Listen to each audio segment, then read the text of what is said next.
എനിക്കൊരു good and bad behaviour ഉണ്ട്. അപ്പോൾ അതെന്താണെന്ന് ചോദിച്ചു കഴിഞ്ഞാൽ ഈ വേസ്റ്റ് മെറ്റീരിയൽസ് കളക്ട് ചെയ്ത് വെക്കുന്ന കാര്യങ്ങളാണ് കേട്ടോ. അപ്പോൾ ഈ DIY ക്രാഫ്റ്റും കാര്യങ്ങളൊക്കെ ചെയ്യാൻ പറ്റുന്ന ആൾക്കാർക്കൊക്കെ അത് ശരിക്കും പറഞ്ഞാൽ ഒരു ഗുഡ് ബിഹേവിയറാണ്. എന്നാൽ ബാക്കിയുള്ള ആൾക്കാർക്ക് ഇതൊരു ബാഡ് ബിഹേവിയറാണ്. അപ്പോൾ എൻ്റെ പപ്പയുടെ ഭാഷയെ പറഞ്ഞു കഴിഞ്ഞാൽ ആക്രി പെറുക്കൽ. പണ്ടൊക്കെ ഞാനാണെങ്കിൽ ഈ സോപ്പിൻ്റെ ഒക്കെ ബോക്സസ്, ടൂത്ത് പേസ്റ്റിൻ്റെ ബോക്സസ്, അങ്ങനെ കുറേ വേസ്റ്റ് മെറ്റീരിയൽസും കാര്യങ്ങളൊക്കെ ഇങ്ങനെ ഞാൻ സൂക്ഷിച്ചു വെക്കുമായിരുന്നു. നാട്ടിലാണെങ്കിൽ എൻ്റെ റൂമിൻ്റെ ഒരു വാർഡ്രോബിൻ്റെ സെക്ഷൻ ഫുള്ള് ഈ ഒരു വേസ്റ്റ് മെറ്റീരിയൽസും കാര്യങ്ങളും ഒക്കെ ആയിരിക്കും. ഇപ്പം ദാ ആ ഒരു ശീലം എനിക്ക് ഇവിടെയും തുടങ്ങിയിട്ടുണ്ട്. ഇവിടെ പിന്നെ നമുക്ക് ലിമിറ്റഡ് ആയിട്ടുള്ള സ്പേസസ് കാരണം എൻ്റെ ഓൺ സ്പേസിലായിരിക്കും ഞാൻ ഈ വേസ്റ്റ് മെറ്റീരിയൽസും കാര്യങ്ങളെല്ലാം വെക്കുന്നത്. ഇനി ഇവിടെ ഞാൻ വെക്കുന്ന വേസ്റ്റ് മെറ്റീരിയൽസ് കൊണ്ട് ഞാൻ എന്താ ചെയ്യുന്നതെന്ന് ചോദിച്ചു കഴിഞ്ഞാൽ ഇങ്ങനത്തെ ഒരു ജങ്ക് ജേർണലിംഗ് ആയിരിക്കും ഞാൻ ചെയ്യുന്നത്. ജങ്ക് ജേർണലിംഗ് ഇപ്പം കുറച്ച് ഫേമസ് ആയിട്ട് വരുന്ന ഒരു കാര്യമാണല്ലോ.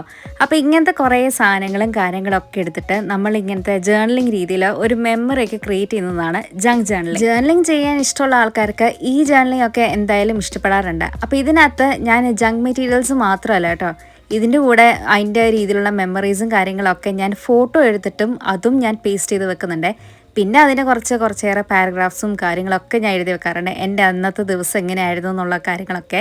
അങ്ങനെ ഈ ഒരൊറ്റ കാര്യങ്ങൾ മാത്രമല്ല കേട്ടോ, ഞാൻ UK നിന്ന് വന്നപ്പോൾ തൊട്ടുള്ള എൻ്റെ കുറേ കാര്യങ്ങൾ ഞാൻ ഈ ഒരു ബുക്കിൽ ഞാൻ എഴുതി വെച്ചിട്ടുണ്ട്. ഇതിപ്പോൾ ഒത്തിരി വർഷങ്ങൾക്ക് കഴിഞ്ഞ് ഞാൻ ഇങ്ങനെ വായിച്ച് നോക്കുമ്പോൾ എനിക്ക് ശരിക്കും പറഞ്ഞാൽ ഒരു മെമ്മറി ബുക്ക് എന്നൊക്കെ വേണേൽ പറയാം. ജങ്ക് ജേർണലിംഗ് ആണെങ്കിലും ഇത് ശരിക്കും പറഞ്ഞാൽ ഒരു മെമ്മറി പോലുള്ള രീതിയിലാണ്. ഇതിനകത്ത് ഫോട്ടോസും നമ്മൾ മേടിച്ചിട്ടുള്ള ബിൽസും പിന്നെ കുറേ സാധനങ്ങളും കാര്യങ്ങളൊക്കെ ഇങ്ങനെ ഒട്ടിച്ച് വെച്ചിട്ടുണ്ടല്ലോ. അപ്പോൾ കാണാൻ എന്തായാലും നല്ല രസമാണ്. ജേർണലിങ്ങും DIYs ഒക്കെ ഇഷ്ടപ്പെടുന്ന ആൾക്കാർക്ക് ഇങ്ങനത്തെ കുറച്ചേറെ കാര്യങ്ങളും ശീലങ്ങളും ഒക്കെ വരുത്തുന്നത് കുറച്ചുകൂടി ഇഷ്ടം കാര്യങ്ങളൊക്കെ ആയിരിക്കും. വേറെ ആൾക്കാർക്ക് ഇതൊക്കെ കാണുമ്പോഴേ ഓർക്കും ഇതൊക്കെ എന്തിനാ ഇത്രയും കാര്യങ്ങളൊക്കെ ചെയ്ത് വെക്കുന്നതെന്നുള്ളത്.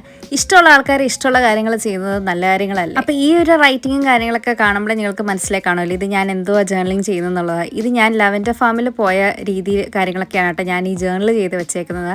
അപ്പോൾ ഫൈനൽ എങ്ങനെയുണ്ട്? കാണാൻ നല്ല രസമല്ലേ?